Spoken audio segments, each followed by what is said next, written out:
ബിസിനസ്സിനൊരു പ്രശ്നം ഉണ്ടെന്നുള്ള അറിയാം, പക്ഷെ ആ പ്രശ്നം എവിടെ എന്നുള്ളത് സ്പോട്ട് ചെയ്യാൻ ഇവർക്ക് കഴിയണില്ല എന്നല്ല. ഇപ്പോൾ ചിലപ്പോൾ എങ്ങനെയൊക്കെ ഉണ്ടാവുക, കഴിഞ്ഞ മാസത്തിനേക്കാൾ ഈ മാസം സെയിൽ കുറവാണ്. അതെന്താ വെച്ചാൽ അക്കൗണ്ട്സിന്റെ കേസിൽ ഇവർ എന്തുണ്ട്, എല്ലാ മാസവും നോക്കുന്നുണ്ട് സെയിൽ കുറവാണോ, കഴിഞ്ഞ മാസത്തിനേക്കാൾ ഈ മാസം കുറവാണോ, അതുപോലെ ക്യാഷ് ഫ്ലോ നോക്കുന്നുണ്ട്. ഇത് രണ്ട് പാരാമീറ്ററിൽ മാത്രമേ ബിസിനസ്സിന് വല്ല അളക്കുന്നുണ്ടാവുള്ളൂ. ഇതല്ലാതെ പല പാരാമീറ്റേഴ്സിൽ അളക്കാൻ പറ്റും.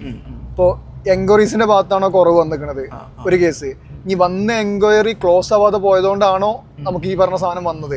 അപ്പം ഇത് രണ്ടും മനസ്സിലാക്കണമെങ്കിൽ തന്നെ എന്ത് വേണം, വരുന്ന എൻക്വയറിന്റെ ഹെൽത്ത് മാനേജ് ചെയ്യാൻ അല്ലെങ്കിൽ മനസ്സിലാക്കാനുള്ള ഒരു സിസ്റ്റം ഓരോ ബിസിനസ്സിൽ വേണം.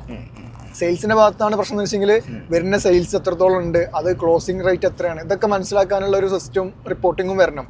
ഇങ്ങനെ ബിസിനസിന്റെ ഏതൊക്കെ മേഖലയിൽ നമുക്ക് കറക്റ്റ് ആയിട്ടുള്ള ഫാക്ടേഴ്സ് കൊണ്ടുവരാനും അത് മനസ്സിലാക്കാനുള്ള റിപ്പോർട്ടൊക്കെ ഉണ്ടെന്നുണ്ടെങ്കിൽ എക്സാക്റ്റ് നമുക്ക് പ്രശ്നം എന്താണെന്നുള്ള ഒറ്റയടിക്ക് ഐഡന്റിഫൈ ചെയ്യാൻ പറ്റും.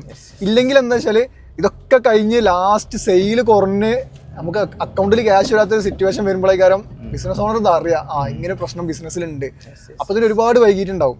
ഇത് ഓൾറെഡി ആദ്യം തന്നെ കിട്ടുന്നുണ്ടെങ്കിൽ ചിലപ്പോൾ 15 ദിവസം കൊണ്ട് ഒരു ഇഷ്യൂ വന്ന് 15 ദിവസം കൊണ്ടൊക്കെ മനസ്സിലാക്കുന്നുണ്ടെങ്കിൽ ആ മാസം ക്ലോസ് ആകുമ്പോൾ തന്നെ നമുക്കിത് റിക്കവർ ചെയ്തെടുക്കാൻ പറ്റും. അല്ലെങ്കിൽ ഇതൊരു 3 മാസം കഴിഞ്ഞിട്ടൊക്കെ അറിയാം, പ്രശ്നം നടന്ന് 3 മാസം കഴിഞ്ഞിട്ട് അറിയാം. പിന്നെ ഇത് റീകവർ ആകുമ്പോഴത്തേന് പിന്നെ ഒരു 3 മാസം അങ്ങോട്ട് പോകും. അപ്പത്തിന് ബിസിനസ് ആകെ ഡൗൺ ആയി, കയ്യിൽ നിന്ന് പോയി.